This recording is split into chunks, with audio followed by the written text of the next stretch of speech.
एक दो तीन तरह से देवराम जी महाराज जी के द्वारा जिन्होंने एक बार एक कहने को कहते लगभग 8 बजे मोहन भगवान कलकत्ता में दिया गया।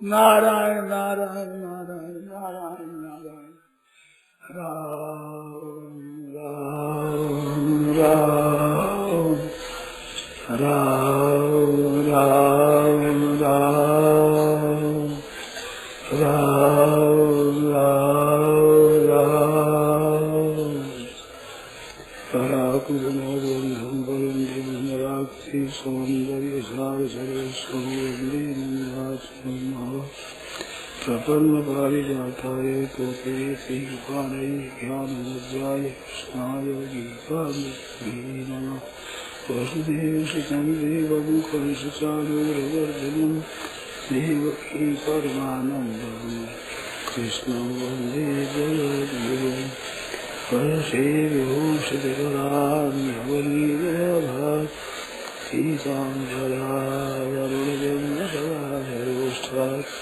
सुन्दरमुखादरविन्दनेता कृष्णार्पणं किमपि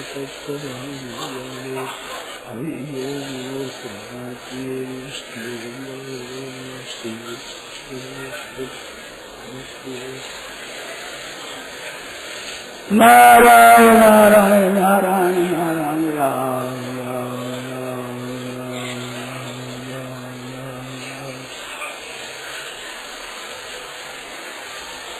आज हमें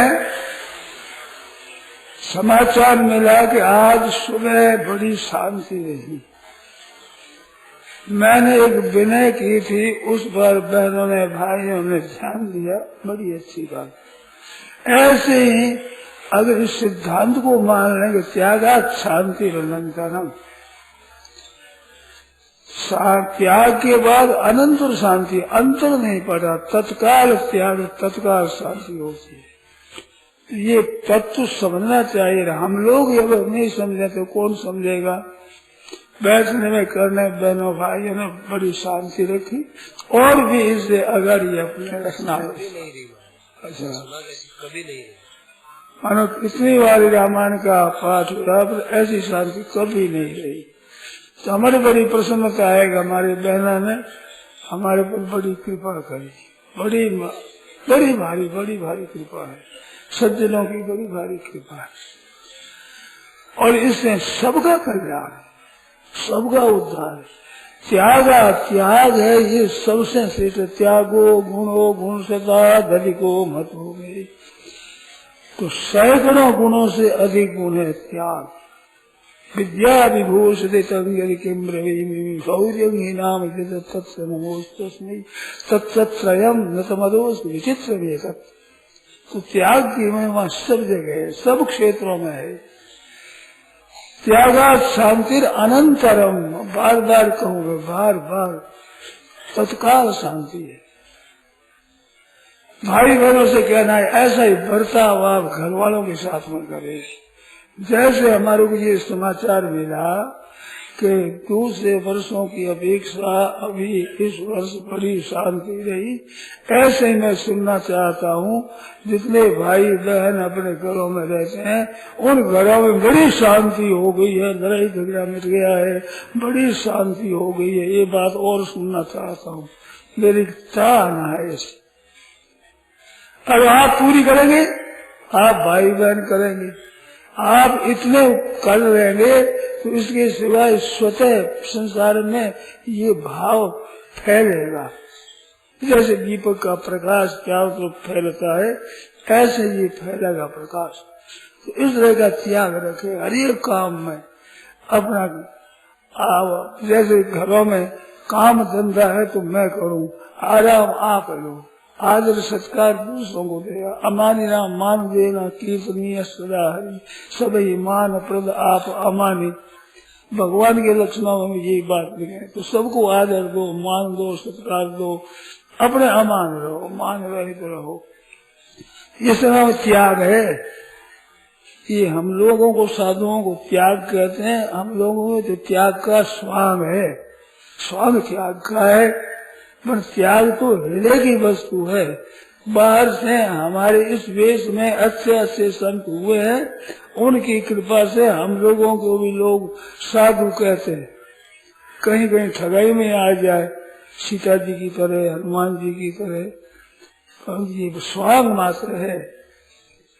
और भीतर का त्याग है वही त्याग है। भगवान बाहर का स्वांग नहीं देखते हैं, भीतर का त्याग से अपने स्वार्थ का अभिमान का त्याग करके और दूसरों का हित कैसे हो, दूसरों का कल्याण कैसे हो, दूसरों का मंगल कैसे हो, सबका उद्धार कैसे हो, ये बात बनी रहे और काम बढ़ जाता है।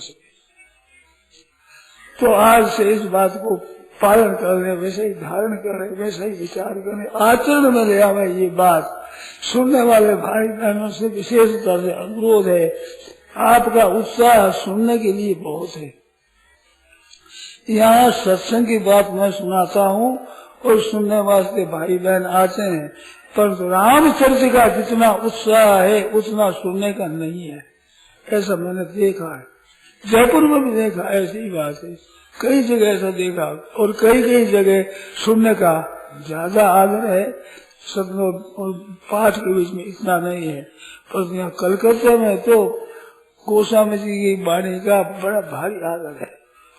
कारण क्या है कि भगवान के तो चरित्र है, भगत के कहे हुए दोनों बातें। स्वागत में तो सकल जग माही, सुपने प्रभु परमार्थ नाही, पार्थ लाल करे सो प्रीति, हेतु रहित जग जुग उपकारी।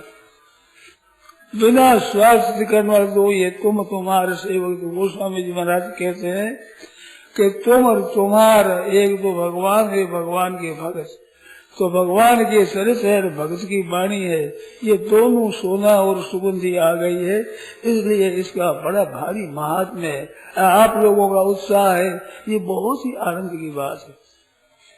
अब प्रेम से अपना पाठ करें।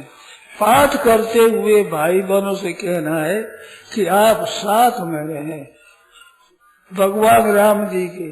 अभी अब साथ रहो गोस्वामी तुलसीदास महाराज के साथ। अब इसका वर्णन होगा, अगर मानस सरोवर का वर्णन होगा, जिससे सरजू निकली है, ऐसे मानस सरोवर का ऐसा सुंदर रूपक महाराज ने बताया है, मन मुग्धकारी। हमने एक संतोष बात सुनी है, कहते बाल का तो आज अयोध्या को मध्य और उत्तर का अंत, अर्थ जाने से संत। ये मानस सरोवर आदि है बालक का। अयोध्या का मध्य है, जहाँ चित्रकूट में भगवान के दर्शन करने के लिए भक्ति महाराज आते हैं, महाराजा जनक आते हैं, फिर संवाद होता है। बड़ा ही विचित्र है, बड़ा ही विलक्षण है। ऐसे अंत में भक्ति मणि ज्ञान दीपक का उत्तरकांड में अंत में आता है। तो ये प्रसंग बड़े ही मीठे अच्छे हैं, इनमें प्रसंग मस्त हो जाए आप। और गोस्वामी जी महाराज जो कह रहे हैं क्यों ही उनके साथ साथ हो जाए। और जब राम जी का अवतार हो जाए फिर राम जी के साथ में रहे। जनक जाए, जनकपुरी जावे तो साथ में, विश्वामित्र बाबा के साथ में, और वहाँ पर ब्याह शादी हो, खूब आनंद है। उनकी रुचि हो भाई सीता बर पक्ष में हो जाए चाहे कन्या पक्ष में हो जाए, वो आपकी मर्जी है। पर रहे भगवान के साथ में अपने को जैसी आपकी रुचि है। अब तो भाई सीता जी माँ मालूम देती है, माँ नाम प्यारा बहुत है, मीठा बहुत है, ऐसा मीठा है, चरणों में चिपक जाए बस। गोस्वामी जी महाराज कहते हैं जनक सुता जग जननी जानकी, अतिशय प्रिय करुणा निधान की, ताके जुग पद कमल मनाऊं, तासु कृपा निर्मल मति पाऊं। निर्मल मति से ही कहना अच्छा होगा। तो उनकी कृपा से, सीता माता की कृपा से बुद्धि निर्मल मिलती है। एक बात बीच में याद आ गई। लंका में जब हनुमान जी छिप करके और देखते हैं सीता माता को, तो राक्षसियों बहुत डराती है, भयंकर रूप धारण करती है। करती है रावण के कहने से। पर वो देखा तो हनुमान जी महाराज में बड़ी तेजी आ गई। वे आए और माँ को, माँ सबको चूर्ण करूंगा ना बेटा, इनको कुछ नहीं लगा, वे दुख दे रही, तंग कर रही है, तो माँ का हृदय तो माँ का ही है।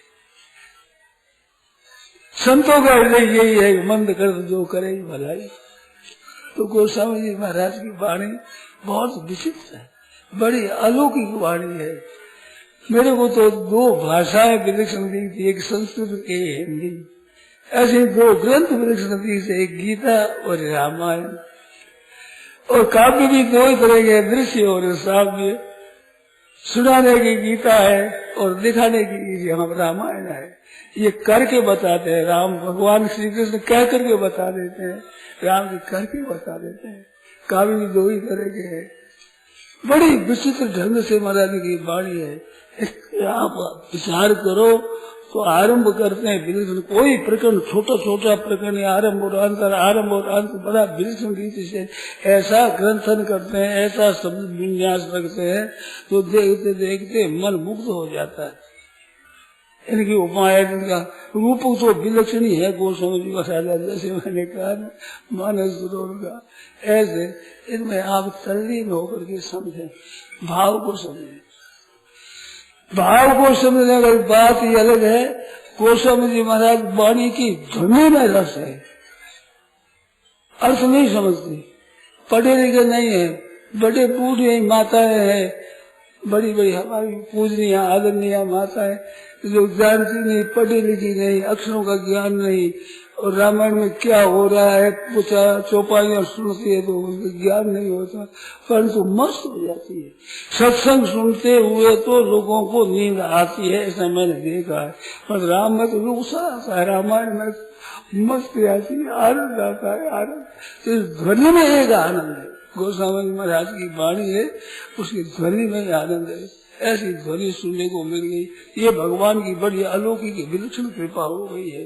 उस कृपा का आस्वादन करें और सब प्रेम पूर्वक सुने। सुनाओ, पाठ करना है तब चलाओ। मैं क्या कहूँ, गोस्वामी की वाणी के सामने मैं कुछ नहीं कह दे सकता। जो बात आई थोड़ी सी कह दी।